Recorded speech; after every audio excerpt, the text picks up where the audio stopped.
this next episode of the Founders Story series, we will hear from Abheek Anand, Managing Director at Sequoia Capital. Abheek started his founder journey in Silicon Valley before being acquired by Facebook and joining Sequoia Capital. He currently sits on the board of multiple startups across Southeast Asia and more. Here to moderate the session is Nipun Mehra, founder of Ula and formerly an investor with Sequoia Capital. This session will aim to draw key points of how having sat at both sides of the startup investor table allows Abheek to have an edge in what he does today. We'll now join Nipun and Abheek to hear the story of a founder investor. Hi, everyone. Thank you for joining us. I have a very interesting panelist with me. I'm sitting here with Abheek Anand. Abheek is a partner and managing director at Sequoia. He was previously the founder of a startup called Tactile in the US, which I think he was started before he joined full-time as an investor in Sequoia. He was previously at GSB at Stanford, so very accomplished in that sense, and was an engineer before that. And in many ways, my own introduction, I had a similar path to start with. I started out as an engineer also. In Amazon in the US, in Seattle, and went on to do my business school. So until then, our paths were sort of moving similar. But then after business school, he became a founder first, and then became an investor. While I joined Sequoia Capital first, and now I am a founder. So in some ways, there is a different. Both of us have been on both sides of the table in different orders, and that is what I think will make for an interesting conversation here. So I'd love to introduce everyone to Abheek. Oh, thanks, Nipun. And I think, it's actually, I find it so fascinating that basically we are both interested and motivated by the same things, right? It's this idea of technology, this idea of being in an entrepreneurial environment, whether it's, on one side of the table or the other, it is a pretty similar set of interests that we have. And frankly, I think it's fascinating. One of the things that I personally really enjoy is that, now serving on the board of Ula, and so we have a slightly different relationship from when we first met, several years ago as colleagues at Sequoia. We are still colleagues, but, now sitting in different roles and still working together. So it's been a terrific journey, and, I'm sure there'll be many, many more years of working together to come. Yeah, I still remember the walk we took in Mumbai when we first met. When we were trying to figure out how to make things work, and but tell me something, Abheek. So you've when you graduated from Stanford and then you decided to get into the world of entrepreneurship as a founder, what was that motivation initially? I'm sure there are many aspiring founders out there, and how at that time did you see the world of investors? Yeah, I think I do think it's interesting the way this sort of evolves over time. Is that in the beginning, most of us sort of get into entrepreneurship almost as a way of, trying to seek out something new and shiny. For me, look, when I graduated from business school, I always thought that being a founder is sort of really the best way for me to actually, have an impact on the world. So it was a very idealistic way of thinking. It was very much a focus on trying to achieve the most amount of impact in the lowest amount of time. And frankly, I went into this not really fully understanding what it takes to be an investor and what it takes to be a founder. And by virtue of many, many years of getting scars on our backs and learning the hard way, I think I've realized that, in a funny way, a little bit of ignorance is almost necessary to be a founder because it requires such an incredible amount of idealism that if you know all the hard work that goes into it, many people might be scared of getting into it. So, for me, I thought getting in early was great. I didn't know what I was getting myself into. I learned along the way, made many, many mistakes. And as a result, almost 10 plus years later, being an investor, at least, I feel like I have a very good sense of what it feels like to be an early stage founder, having done that myself and sort of, again, having made those mistakes and, at least being able to share some of those stories to prevent maybe some other folks, mostly the young folks that we work with who are, just getting started in the operating world, in the entrepreneurship world, avoid some of these issues and sort of really maybe hopefully compress the time that it takes for them to be successful. Yeah, and that's so important. I wish I could, I just need to emphasize that one more time, right? As a founder myself, one of those things is, we see this all the time in you have to get comfortable with being ambiguous. Things are going to be ambiguous. You're always going to be insecure. You don't know what the future looks like. You are trying to imagine a version of the future. And yet every single day is that execution that happens in baby steps towards the bigger mission. And the mission just keeps running away every single day. It looks just as far as it looked yesterday, but you still keep going, right? And it's an amazing feeling. Probably one of a kind feelings in the world. At least that's what I'm discovering, and Abheek saw previously. And the world of investing, frankly, since I've been on that side and now I speak as a founder, is not that different. A lot of times when the younger founders, especially, when you go and you get a meeting at Sequoia Capital, that in itself, a lot of times people see is a matter of some prestige, and it is. But then one of the things that a lot of times founders think that's it. That one pitch, that one presentation, that one meeting is what defines a yes or a no. But at least from my experience sitting on the other side, it's not that simple. It's about the relationships. It's about getting to know each other and realizing that even the investors are entrepreneurs in their own way. The money that goes as an investment is actually raised through their own. They also have what are called limited partners to serve, and it's actually what I've realized is that I am getting investor empathy because I've been on the other side while you talk about founder empathy, right? So it's actually a very fascinating world. We're all operators and we're all investors in the same way. In my role at ULA, one of the things that I have to do every day is, it's a series of decisions about capital allocation. We have this much money in the bank. This is the best use of that money. How do I think about deploying it in this part versus that part versus that part? And that's a daily decision-making exercise, right? Yep. Yeah, look, I think, I do think, one of the things that, we benefit from a lot, and having worked together for many years, is this idea of, the founder and investor journey is like, the word journey, I think, is very important, right? When we think about making new investments, it's not about the decision that gets made in the IC on that Monday morning when the decision to make that investment happens. It's really about the 7, 8, 10, sometimes longer years of work that goes together into trying to build something meaningful and enduring. And it's actually, we all go through many different ways of working together. One thing that does happen is this idea of company building often requires, almost multiple different perspectives coming together and like coming up with a good solution. And I think the trust that one builds out over time is super important, because sometimes, the way you guys think about running the company, which is, very maniacally customer-centric, very focused on, driving growth, very focused on, figuring out how to get, the employee culture right, very focused on making sure that the product is built well, could be very different from an investor's perspective, which, for example, for me, I would spend a lot of my time, trying to advise folks, not on the nitty-gritties of everyday life in the company, but strategically what's going on in the market, right? Nipun, you guys are in a category that is super interesting, growing very fast, but there's a lot of things that, as a founder, you have blinders on, right? You may not be able to see what, other people in other markets are doing, what, partnership and competition might be emerging, how to raise that next level of capital, how to think about this journey that starts with really, you and a co-founder having an idea and then finally becoming a viable economic engine and potentially going public several years out. So our perspective is a lot more high level, right? And I think that's one thing that I know you guys have seen as well, Nipun, and you've seen on both sides of the table as well.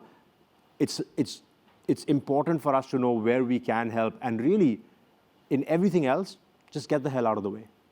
Yeah, and that is so important, because founder empathy isn't about just saying that, I know what it's like to be a founder. There are times when, as a founder, you recognize that you're at a place where it can feel very alone. And at that point, it is very, very important to have the right people who are on your board, whom you can bounce ideas off of that you cannot talk about to anybody else. And I would love to borrow an analogy from another Sequoia partner, Mohit, who was our colleague in the Delhi office at Sequoia. He gave an analogy that had a very deep it resonated with me quite deeply, was that in some ways, he described it as a founder is the pilot of a vessel. And you know as a founder what that ship can do, cannot do, or that plane can do, cannot do. What is the weather that you're going through, what's happening, which is equivalent to what's happening on the ground, while an investor is like an air traffic control. They're seeing all the planes go flying by, right? So you can see, okay, don't make the mistake that that other plane made. But then you have that call where you say, I know my plane is different from that plane and I can make this work.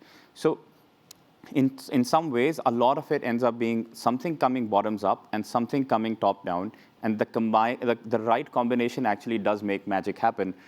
As we've seen in some of the very recent successes, especially at Sequoia, we just saw 2 companies go public, and both of them are amazing companies built with a collaboration of many years between the founders and the investors. In this case, Sequoia.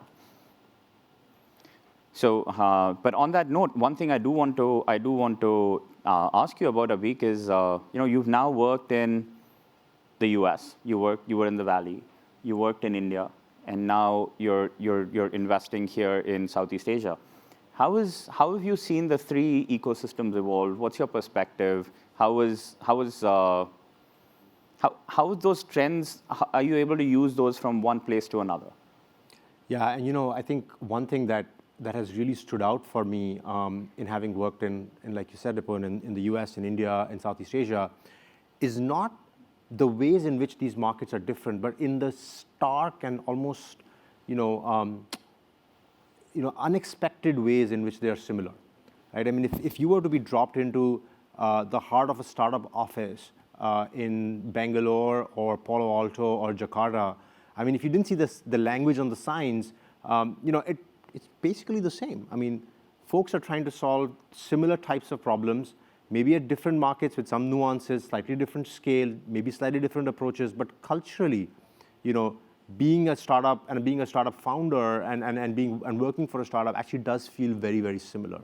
So to me, like, that's the one thing that really stands out. I think the other thing that has been fascinating is just looking at the way in which, startup founders are identifying opportunities in each of these markets. One of the things that we believe in at Sequoia is that in Southeast Asia in particular, there should really be a 10x the number of founders that exist today. I think our problem and our challenge and opportunity really in Southeast Asia is not one of not enough problems to go out and solve. It's not having not enough founders going out and solving those problems. And to me, like that, it's really a challenge of human capital, right? I mean, in many other markets where we have hyper competition because there's just so many people trying to solve the same problem, in Southeast Asia, it's really the other way around. So it benefits folks, right? Companies that get built in the absence of intense competitive intensity are often able to have better economics, be more capital efficient, be more structured and focused on long-term strategy rather than trying to fend off short-term competition. But at the same time, it does mean that some opportunities are left unaddressed, right? And so if there's one wish list that I had, for Southeast Asia is just, having more founders, having more engineers. And the final thing I will say on that is, like, it's actually fascinating for us the way companies solve these problems. I think if you were to look at Ula, for example, I think you guys are a perfect example of that. Nipun, you're a founder who moved from India to start a company in Jakarta, setting up headquarters in Singapore. Your co-founder is, an engineer you met in America who's Canadian and has worked in Europe. You have co-founders who are Indonesian from Jakarta. You have an engineering team in Jakarta, engineering teams in India, and obviously you're trying to build for the region. And, I think from our perspective, being creative in solving these challenges of human capital is probably the most impressive and high impact thing that founders can do to really get to success in the markets that they're working in. And that's, some folks have done it really well. I think you guys are a perfect example of that. Yeah, and just to build on that, the journey of getting to that answer was not something which we planned that this is how we will structure from day zero. we actually, in true entrepreneurial spirit, you know that you're going to run into some problems. You try to solve them in the most natural way. And then you find that you navigate and try to figure out, okay, this didn't work, let me try that. And what we realized from that was that the strength of our team is diversity. And that is something which we not only take pride on, we actually actively hire for. We've got 3 nationalities on the founding team alone. We've got 6 nationalities in the company. I think there's about, by latest count, about 35 to 40% women. We're trying to move that number towards 50%. And the perspectives that every single person offers in our company are enormously valuable. And again, I would say a lot of this credit of company building also goes to me being an investor before, because I got a chance to see the difference, much in that air traffic controller analogy, between companies that are building culture, building teams the right way, versus the ones that maybe take a more unidirectional approach. And in a highly ambiguous and very dynamic environment that we operate in, the diversity of thought is one of the most valuable assets that one can have. And that's what we've hired for. But one of the things that I do feel is the role that investors such as yourself have played in also institutionalizing some of this. Right? We see a lot of global talent that is coming to places like Singapore, Indonesia, Vietnam, and many other places to build startups in the region. Right? And one of those things which also leads to my next question is when you think about the year 2020, it's been a tough year for many reasons. Not the least of which is pandemic. But how has investing evolved, you think, in 2020, and how do you see that going in 2021? What are you looking for? Since we are in the FinTech Festival, how do you see those opportunities evolving? Maybe some experience from your portfolio companies.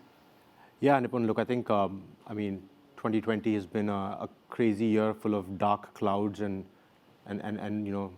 obviously really in many ways a very tragic year on many fronts. I think the silver lining, though, has been that there are some businesses and companies, especially the ones in technology, that have done really well and are continuing to do really well. And I think it's an artifact of the fact that old business models are just not viable anymore in many of these markets. And so markets are almost forcing everybody to adopt technology a lot faster than they would have earlier. Right? And it is these market forces that are helping our markets really leapfrog this technology adoption curve, by a matter of years, in a matter of months. And so as we look into 2021, look, from our perspective, we are going to be doing more of the same. Early stage investing, like that's bread and butter for us. When we invested and partnered with you guys, Ula, you guys had a deck. I actually don't even know if you had a deck when we invested. It was that early. So we want to continue to do that. We will continue to, be sort of active seed investors. We will continue to focus on, sectors that are going to take advantage of technology, whether it's software, whether it is, financial services and financial inclusion. That's going to be a big part of what we focus on. And finally, I do think that our markets are moving in a very, very positive direction. Regulators are being very progressive. We saw the recent digital bank licenses that came out in Singapore. OJK is moving towards a very progressive regulatory regime. So at least from a financial services perspective, and we are at the FinTech Festival, I do think 2021 should be a very interesting and very productive year, both from a company building perspective and from a investing perspective. Yeah, and from as a founder, from my perspective, I can share, and maybe there are other fellow founders in the audience, but 2020 was obviously a very rough year in so many ways, especially in operational businesses such as ours, where movement on the ground of physical goods and people is required. But it brought a certain amount of resilience in the organization. Right? We learned to work together faster than we would have ever learned to work together. And because we could not travel anymore, in this cross-border team that we were talking about just a few minutes ago, how do you build cultural assimilation when your teammates have not even met face to face. And that is something which has given us sort of the foundational strength to approach 2021 in a way which is, hopefully, we can demonstrate the results of 2020 many times over in a more free-flowing year. Absolutely. Absolutely. But Nipun, thank you so much. And thank you. It was wonderful being here. Fantastic seeing you guys. And thank you very much for having us. Definitely a different take from the rest of our founder stories, having Abheek and Nipun both being founders and investors at different times allows them to help us see things from multiple angles.